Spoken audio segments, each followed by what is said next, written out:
Her luck snapped like a brittle twig underfoot.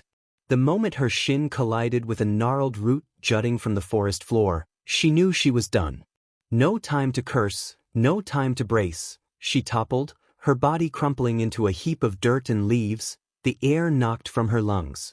Pain seared through her leg as she lay there, a moaning, defeated wreck. Her fair skin was smeared with grime, her auburn hair a snarled mess of pine needles, twigs, and burrs. The light blue dress, once a symbol of her naive hopes, was shredded, barely clinging to her frame after her desperate flight through brambles and thorns. She knew these Colorado woods like the lines of her palm, could navigate them blind in the dead of night, but tonight she'd pushed too far. The full moon's cold silver light mocked her as she clutched her bleeding shin, forcing herself to admit the truth: she was lost. Utterly, hopelessly lost. She'd always known this night would come, though she'd prayed it wouldn't. Escape was a faint hope, a flicker she'd nurtured through 3 years of torment in the isolated ranch house that had become her prison. Her husband, suave, handsome, with his city-bought suits and a voice that could soothe like a lullaby or cut like a razor, had trapped her there. His charm had been a lie, his cruelty the truth. His belt lashed her skin, his words carved deeper scars, his control choked her spirit. No friends saw the bruises hidden beneath her sleeves, no family witnessed the tears she shed in the dark. It was just her and the monster who poured his darkness into her, as if she were the only outlet for his blackened soul. But even the most cunning beast falters. That night, whiskey had dulled his senses, made him sloppy. When he lunged, she tripped him, his head cracking against the wall. Stunned, he lay there long enough for her to see the door, unlocked, unpadlocked, a miracle. She fled into the night, his furious roars fading as the forest swallowed her whole. Her leg throbbed as she tested it, relief flooding her when it bore her weight. Not broken, but the gash was deep, blood seeping through her torn dress, hot and sticky against her skin. She'd need a doctor, if she ever found a town. "If I find a town," she muttered, the words bitter on her tongue. In the 5 years she'd been trapped, she'd never ventured this far from the ranch. The night twisted the woods, turning familiar pines into strangers, their shadows looming like specters. She wanted to curl up and sob, to surrender to the weight of it all, but she shook her head. "Ain't got time for that," she said aloud, her voice steady for the first time in hours, free from the fear of a backhand. "Big girls don't cry. Big girls keep moving." She brushed dirt from her blouse, the fabric tearing further under her fingers, and limped forward, her shins swelling, her steps heavy. Exhaustion gnawed at her bones, but she crested a small hill, praying for a glimpse of salvation. Her legs trembled, ready to collapse. Then she saw it. In a clearing of tangled brush and tree stumps, a log cabin squatted, rough-hewn but sturdy, like a shed built to defy the elements. A single window glowed with a dim, pulsing red light, unnatural against the moon's pale sheen. "I must be dreaming," she whispered, blinking to clear her eyes. No one should be out here, miles from civilization. A shadow flickered past the window, quick and deliberate. Someone was home.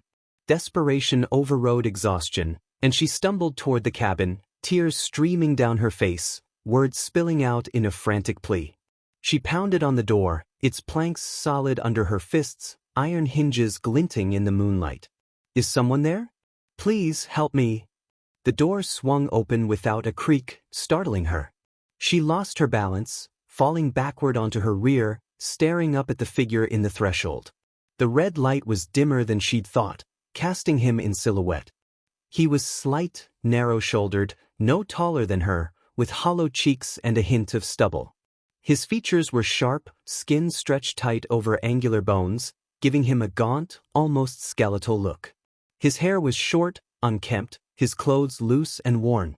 One watery eye caught the light, its stare cold and flinty, sending a shiver through her. His expression was blank, almost lifeless. "What are you doing out here, girl?"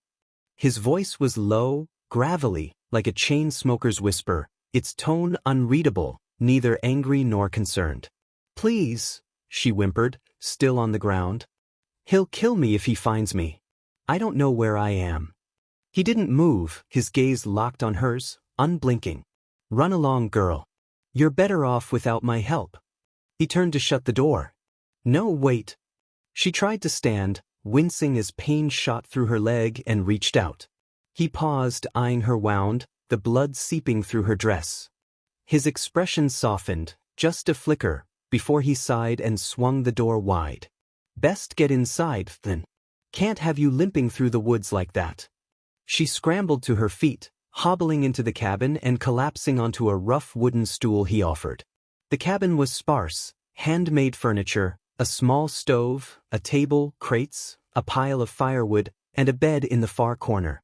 A lamp on a box by the bed glowed red, its glass coated with paint that bathed the room in an eerie hue. The man shut the door but didn't lock it, turning to face her. In the full light he was haunting, thin as a rail, eyes sunken, irises so pale they seemed almost white. Dark bags hung beneath them, his unshaven face and wild hair making him look older than his years, like a man worn down by something heavier than time. He knelt to examine her leg, sniffing the wound oddly, his knobby fingers clenching briefly before relaxing. He poured warm water from a kettle over the gash, dabbing it with a handkerchief from his pocket. His touch was gentle, surprising her, but the air around him felt wrong, heavy with unspoken menace. You didn't answer me, girl, he said, breaking the silence as he worked. What's a girl doing out here, hurt leg and all? She hesitated, wary. Could he know her husband? I got lost, she said, truthful but guarded. Hit my leg on a root, running like a fool. He glanced up, his eyes piercing. That don't say why, though. She looked away, his stare too intense. My man, he's a heartless bastard. Beats me, says awful things, chokes me. Marrying him was the dumbest thing I ever did. I escaped tonight and here I am. His face didn't change, but he tilted his head, considering her words with a detached air, like a parent humoring a child. Well, that's so, he said, tying the handkerchief around her leg. He stood, his stooped posture making her feel small despite his slight frame. Be a shame if he caught you then. Sounds like you're a lucky lady. He turned to the stove, his shadow looming over her. Her eyes flicked to the door, where a large axe leaned against the frame. You wouldn't know my man, would you? She asked, voice trembling. A raspy chuckle escaped him. No, girl. I came here to be alone. Her stomach twisted. Why'd you want that? His tone shifted, a hint of excitement creeping in. 'Cause I ain't like most people, girl. Ever since I was a boy, something happens on nights like these. Something awful. He turned and her blood froze. His eyes were milky white, pupils gone, his mouth twisting into a grin that stretched too wide, too wrong. I get this urge, you see. A fire in my belly, burning me up.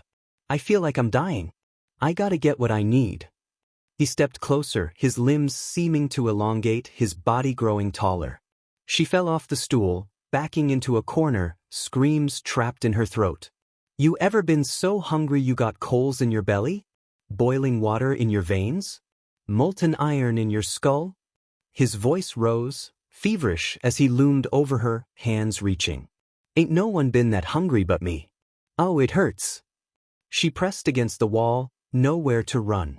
I told you, girl, you'd been better off in the woods. His fingers were inches from her face when the door swung open silently. A sickening crack split the air, like a branch snapping.